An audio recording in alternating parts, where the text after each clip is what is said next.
Alright boys, this is going to be a Giga Yap session, so get yourself a drink and lock in. Today we're talking about the tablet problem and offering GGG some solutions to make them better. I have 3 main issues with tablets I'm going to touch on in this video. I will state all 3 main issues, and then we'll dive deeper into each one, and at the end of the video, I will offer some solutions to potentially fix these problems and some overall changes that I think will make tablets better. So what are the 3 main issues? My first main issue is their OP. 3 good tablets versus 3 bad tablets is literally a massive difference in loot per map. Like a disgusting difference. And I don't think a big part of the player base realizes this. The second main issue is the unnecessary time sink of buying good tablets. You have to waste your time searching trade for good tablets and buy them before you map, so every 10 maps you need to spend 15 minutes in your hideout before you find more tablets, which is just boring and unnecessary. The third main issue is that the best tablet modifier combinations on tablets are insanely rare and you cannot deterministically craft them. This makes good tablets insanely expensive, sometimes to the point where good juicing strats aren't even worth running because tablet prices to get that farming strat online has become too expensive. This happens a lot with big content creators. I myself am a small one. I recently put out an Omen of Light strategy, and the tablet price overnight went from what was like 10 to 15 dibs for a good tablet to 25. This can be deflating to any of the users who watch that video, want to go try to run the farming strat, and now the tablets are way more expensive. So now that we've outlined our main 3 issues, let's break them down one by one, and at the end we will offer solutions. Number 1, they are OP. Tablets are not new player friendly. If you're not familiar with PoE2, when you get to maps, you're probably just going to throw 3 blue tablets in your atlas with terrible modifiers, run 30 to 40 maps, get no loot, and just quit the game. You also probably don't know you need to kill the Arbiter to be able to craft rare tablets, which are twice as good because they have 4 modifiers instead of 2. So I think you're putting your new players at a massive disadvantage right out the gate as soon as they hit maps. This is very bad for the long-term health of the game and the economy of the game. You need new players to stick around and learn more about the game to keep a healthy player base and return to the game every league. The other problem is that really good tablets are so strong and the best modifiers are so rare that this makes the entry cost to the best farms just insanely high. If a popular content creator makes a video on a good tablet setup, those tablet prices instantly double. GG's. The tablets start expensive to begin with. Once the best modifier combinations become well known, those tablets just become either unaffordable or unattainable. Because there are so many bad modifiers on tablets, and the weights on the good ones are so low, this ends up creating an obvious supply and demand problem. So what happens is a lot of players either can't buy good tablets because they don't have the divines to front the cost, or they just straight up aren't worth the investment for 99% of players. You also can't craft your own tablets reliably. Anybody want to slam 50 elks and pray for 30 minutes? No? My guess is no. So now you either have to shell out the divines for good tablets, or run the same content you feel like doing but just get worse returns. This is a huge friction point for players in PoE2. Probably leads to a lot of players quitting the league. The last problem with tablets is the power of city maps. Now don't get me wrong, I love city maps in that they give you a 4th tablet. It makes finding city areas super rewarding on the map because you know you're going to be able to put extra juice on those maps and get rewarded for them. The only problem I have with this is this makes city maps so much better than regular maps, it's almost like you don't want to run regular maps. A 4th tablet is 33% better. 33% more loot from those maps. That's huge. To fix the city map problem, I think GGG should make city maps also a city biome. This way you can keep the 4th tablet effect, but you can also add some other interesting buffs to other biomes to make things more balanced. For example, maybe water biomes add 1 to 3 extra modifiers in your waystone. This increases the difficulty, but it also gives more rewards. Maybe you give desert maps 25 to 50% increased effect of suffix modifiers on tablets. Corrupted biomes, a 50% increase to prefix tablet effect. Essentially, I don't want GGG to take away the 4th tablet, but I do think they need to find ways to make other parts of the Atlas map a similar power spike that players can look forward to finding. Problem number 2, I'm wasting time buying tablets just to map. If I'm in my hideout and I'm not crafting, I want the floor to be lava. More mapping, less setup. So there's a few ways to look at this. Firstly, if you don't buy tablets and your goal is to make as much currency as possible, you're wasting your time running less juicy maps. Secondly, if I want good tablets, I have to spend time buying them off trade because good tablets are so rare, I probably don't have any in my stash. So either way, there's a negative time sink surrounding juicing your maps. Trying to drop multiple tablets that have 4 good modifiers is like trying to drop a piece of gear with 6 good T1 mods. It's just not going to happen. So instead you have to sit in your hideout, try to find affordable tablets just so you can go run the content you actually want to run.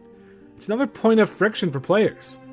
There's been so many times when I run my final map on my tablet and I just straight up log out because I don't want to sit on trade and buy more. I just want to run more maps, but I don't want to spend 15 minutes on the trade website. And I'm also not going to map with bad tablets because I understand how massive the difference in loot is. So by putting this wall between players and the content they want to run, they're going to play the game less, and eventually quit the league. Hopefully they come back for the following league, but I think you get my point. You shouldn't have to go buy tablets to run juiced maps. I should be able to find good tablets in my own stash, or have some options available to me to craft mods onto them to make a tablet that maybe is decent, really good. Problem number 3, modifier issues. This is a big one because I think it's the easiest way GGG could quickly make tablets way better. For the most part, the modifier issue really comes down to the weights for good modifiers are too low, and the overall modifier pool has too many useless modifiers in it. If I'm running Abyss, why would I ever care if my map contains an extra summoning circle? Can that mod not just be on irradiated tablets and maybe ritual tablets where it has some value, not in every tablet modifier pool? If you still want some undesirable mods on the tablets, then hey, I get it. But can we trim down the fat even a little bit? I've never once seen increased chance for a map to have an additional strongbox and said, holy tomato boys, I just hit the jackpot with this one. Do you know what I'm trying to say? If all modifiers on waystones are going to add debuffs that increase loot, then I believe all tablet modifiers should add a positive modifier that increases loot. I don't mean mods that make the content easier, I mean modifiers that make your maps better and more rewarding, like increased rare monsters and monster rarity. Why is 3 rare chests a tablet modifier? Who's ever cared about that modifier ever? In my opinion, it's just unnecessary bloat that has led to tablets costing tens of divines when you get a really good one. So now that I've outlined several issues, how do we fix these problems? I think some of them are actually pretty easy. So number 1, what can we do? Increase the weight of good modifiers and remove most of the bad mods. Again, if you want some bad mods in the mix to keep things, shall we say, interesting, then fair enough, I get that. But can we at least lower the overall amount of useless mods on tablets? My second suggestion is to move some of the lower value mods to implicits. Things like gold find, increased experience, increased chance for shrines. These definitely have a time and a place, but overall aren't super valuable. I would like to make these implicits and make them be re-rollable like a mage blood. So every time I divine a tablet, it gives me a different implicit. This alone is going to increase how many good tablets are available to players, creates another divine sync, and some of the bad modifiers aren't removed, but just moved to implicits. 90% of tablets in player stash right now are terrible, and I think that needs to be changed. This is one of the good ways to do that. Number 3, tablet crafting. Now that jewels have more crafting currencies, the only part of the game left where you kind of just slam an AUG, slam a trans, if the modifiers are bad you allocate, it's tablets. Now I'm not someone who wants to spend time in currency crafting tablets, but if they're going to be this strong, and the weights of the best mods are going to be this low, then you have to add more crafting mechanics so players have more power over crafting their own good tablets. Maybe you create an omen that removes a random modifier and adds a guaranteed one like monster rarity. That way it's still RNG, but if a player hits their slam, they can make a decent 2-mod tablet or a really good 3-mod tablet. Number 4 isn't so much about tablets, but an overall game change. We've already talked about it, but I think adding interesting perks to different biomes will help make other parts of the Atlas map more exciting to explore the same way city maps are. Suggestion number 5 is make sure new players understand how massive good tablets are so they don't ruin their league start. If you implement some of the changes I suggest, then tablets are going to be easier and cheaper to obtain, and it's going to make sure that new players understand the fundamentals of the game and they don't waste their time mapping on useless tablets. Number 6, I'm 50-50 on this one, but maybe you got to give tablets more than 10 maps. I think it could help. Even just adding a new tablet every 10 maps can be annoying. 10 maps isn't a lot, and you're pulling players out of their mapping session every 10 maps to search for another good set of 3 tablets. I just kind of think it's unnecessary. Number 7, tablet rows. Okay, now this might be my favorite. I think the map device should have tablet rows in it so you can cycle through 3 different sets of tablets.